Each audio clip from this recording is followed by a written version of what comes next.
Imagine कीजिए आप बेंगलोर जैसे कोई हैवी ट्रैफिक वाले सिटी में रह रहे हैं और आपके पास दो ऑप्शंस हैं। पहला ये कि आप अपनी खुद की कार ड्राइव करके पार्किंग से निकाल के भीड़ भाड़ वाली जगह से निकाल के खुद ऑफिस पहुंचे, और दूसरा ये कि ओला या उबर कैब बुक करें जो आपके गेट पे ऑलरेडी आपका वेट कर रही होगी। फिर रियर सीट पे बैठे बैठे आप अपने मीटिंग्स या फिर काम खत्म कर सकते हैं और पार्किंग की भी झंझट ना हो। तो आप कौन सा ऑप्शन चूज करेंगे? इन मोस्ट केसेस आप एक राइड शेयरिंग ऐप से ही कैब बुक करेंगे। और इस वीडियो में हम ये नहीं देखेंगे कि ओला या उबर एक बेहतर ऑप्शन है या फिर अपनी खुद की कार, बल्कि इस वीडियो में हम ये देखेंगे कि राइड शेयरिंग ऐप्स जिन्होंने पिछले ऑलमोस्ट एक दशक से ट्रांसपोर्टेशन इंडस्ट्री को कैसे बदल के रखा है, और ऐप्स जैसे रैपिडो, ओला या उबर का इंपैक्ट इंडिया और इंडियन ऑटोमोबाइल सेक्टर पर कितना और कैसे पड़ेगा। India's ride-hailing and taxi segment is projected to reach $12.77 billion in 2023.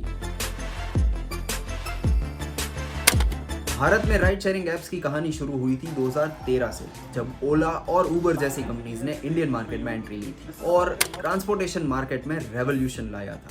क्योंकि ये अफोर्डेबल थी, ऑन डिमांड थी, यानी आप जब भी चाहो कैब्स आ सकती थी और आपकी अनुकूलता के हिसाब से काम करती थी। अपनी उंगलियों से कैब बुकिंग करके जब चाहे कस्टमर्स कुछ मिनटों में कैब बुला सकते थे। सड़क पे जाके टैक्सी मिलने ना मिलने की झंझट ही खत्म हो गई थी।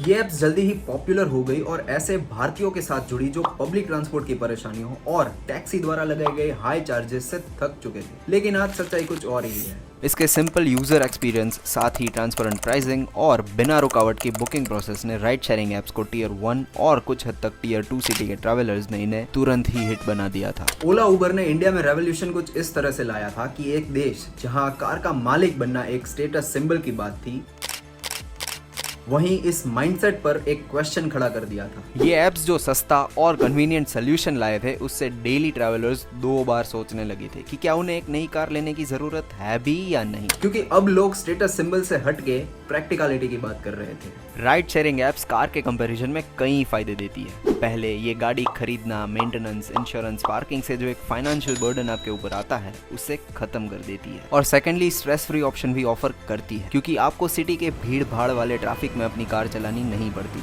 और उसमें भी अगर आप नूब ड्राइवर है तो कार ठुकने का भी डर रहता है। और स्पेशली काफी यंगस्टर्स इस माइंडसेट को चूज कर रहे हैं, क्योंकि उनके लिए अब कार का मालिक बनना उतना अट्रैक्टिव नहीं रहा। और इस एटीट्यूड चेंज का डायरेक्ट इंपैक्ट कार सेल्स पे पड़ा है। कुछ रिपोर्ट्स के मुताबिक जहां राइड शेयरिंग ऐप्स का चलन बहुत ज्यादा है, उन सिटीज में कार सेल्स में काफी डाउनफॉल दिखा है। लेकिन इन ऐप्स ने इंडिया में हमारा सिर्फ ट्रैवल करने का तरीका ही नहीं बदला, बल्कि काफी नए एम्प्लॉयमेंट अपॉर्चुनिटीज भी बनाई है। वैसे आगे बढ़ने से पहले ऐसे रिसर्च्ड वीडियोस बनाने में मुझे बहुत मेहनत लगती है, तो अगर आपको ये वीडियो पसंद आए तो इस वीडियो को लाइक और चैनल को सब्सक्राइब जरूर कीजिए। इन ऐप्स ने काफी लोग जिन्हें फ्लेक्सिबल वर्क आवर्स में काम करना है, उन्हें माइक्रो एंटरप्रेन्योर बनने का मौका दिया है। राइड शेयरिंग कैब ड्राइवर बनना बहुत लोगों के लिए एक ठीक ठाक इनकम जनरेट करने का जरिया बन गया है, जो पहले या तो बेरोजगार थे या फिर कम सैलरी वाली जॉब्स कर रहे थे। इन ऐप्स से स्टूडेंट्स, हाउसवाइफ्स और काफी लोग अपने टाइम के हिसाब से पार्ट टाइम काम करके अपना पर्सनल टाइम मैनेज कर सकते हैं और साथ में इनकम भी बना लेते हैं। जैसे दीप्ता घोष जो कोलकाता से है, इन्होंने बीटेक तक की पढ़ाई की है,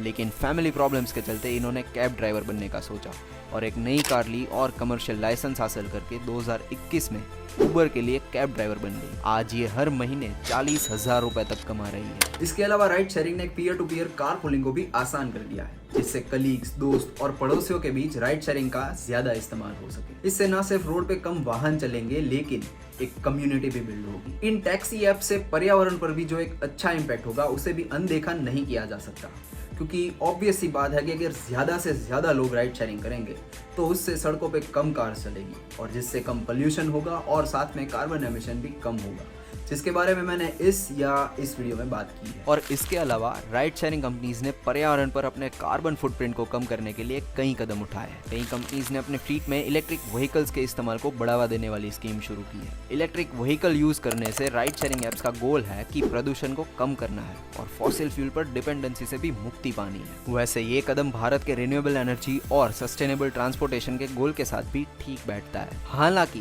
चैलेंजेस अब भी है, जैसे ईवी के लिए इंडिया में चार्जिंग इंफ्रास्ट्रक्चर फिलहाल बहुत ही खराब है। इसके अलावा ईवी बैटरीज की लाइफ साइकिल भी ऑन एन एवरेज 8 से 10 साल की होती है। वो यूज हो जाने के बाद बैटरीज को डंप कैसे करना है वो कोई नहीं जानता। फिर भी राइड शेयरिंग ऐप्स ने इको फ्रेंडली होने पर काफी जोर दिया है। अब जैसे हर सिक्के की 2 साइड्स होती है, वैसे इन ऐप्स की अच्छी बातें तो बहुत है, लेकिन इनकी दूसरी साइड रुकावटें और चैलेंजेस भी है। राइड शेयरिंग एप्स ने भारत में ट्रांसपोर्टेशन को रेवोल्यूशनाइज तो कर दिया है, लेकिन इनके साथ चैलेंजेस भी जुड़ गए हैं। जैसे एक मेन प्रॉब्लम है रूल्स एंड रेगुलेशंस का। कुछ राज्य सरकार ने राइड शेयरिंग प्लेटफॉर्म्स पर सख्त नियम लगाए हैं। ये नियम ट्रेडिशनल टैक्सी ड्राइवर्स को फेवर करते हैं। इसमें सर्ज प्राइसिंग पर लिमिट लगाना, यानी कस्टमर्स को एक लिमिट से ज्यादा ये एप्स चार्ज नहीं कर सकते। ड्राइवर के बैकग्राउंड चेक्स करना और गाड़ी की लाइफ साइकिल खत्म होने के बाद उस पर रोक लगाने जैसे कई नियम शामिल हैं। अब नए नए इनोवेशंस आने और ट्रेडिशनल टैक्सी ड्राइवर्स को कंपटीशन देने के बीच इन एप्स को आगे बढ़ने में थोड़ी दिक्कत तो जरूर आ रही है। अगर मोटा मोटा इनका फ्यूचर देखें तो इंडिया में ये एप्स भविष्य में अच्छा कर सकती है, क्योंकि नई टेक्नोलॉजीज भी आ रही है और कंपनीज नए नए एक्सप्लोरेशंस भी कर रही है, जैसे सेल्फ ड्राइविंग कार्स लाना, जिससे कस्टमर्स को काफी अफोर्डेबल प्राइस पे एक अच्छा एक्सपीरियंस मिल सके।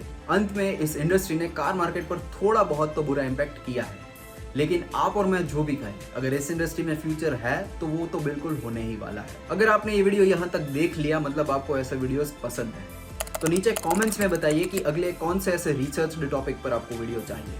Till then, peace out.